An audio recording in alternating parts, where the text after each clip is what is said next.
নমস্কার বন্ধুরা, নতুন একটা ভিডিও নিয়ে চলে এসেছি। আজকের ভিডিও হচ্ছে পটল রেজালা। খেতে যা লাগে বন্ধুরা, তো আমি নিয়ে নেবো কালো সর্ষে, সাদা সর্ষে, আর 1 চামচ নিয়ে নেবো পোস্ত, 4টে কাঁচা লঙ্কা, 4-5টা কাঁচা লঙ্কা নিয়ে ওটা পেস্ট করে নেব। নিয়ে পটলগুলো আমি এরকম করে ছিলে নেব, নিয়ে 4 টুকরো, মানে টুকরো না, 4টে করে দাগ দিয়ে দিয়ে আমি চিড়ে নেব। নিয়ে ভালো করে কড়াতে ভেজে নেব, হলুদ দিয়ে ভেজে ব্রাউন কালার হয়ে যাবে তুলে নেব। ওই তেলে কালো জিরে দিয়ে দেবো, টমেটো দিয়ে দেবো, দিয়ে ভালো করে ওটা কষে নেব। নিয়ে জিরে আর হলুদ আর একটুখানি ধনে দিয়ে ভালো করে ওটা মিশ্রণটা জলে ফেটিয়ে দিয়ে দেবো। দিয়ে ওই মিশ্রণটা দিয়ে দেবো যেটা সর্ষে দিয়ে বানিয়েছিলাম, পোস্ত সর্ষে দিয়ে পটলটা দিয়ে তেল দিয়ে কাঁচা তেল দিয়ে নামিয়ে নিলাম। রেজালা আমার কমপ্লিট। খেতে যা লাগে, তো খেয়ে আপনাদের বলছি কেমন লাগে।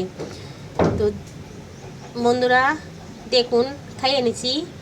ও খেতে যা লাগলো, দারুণ খেতে।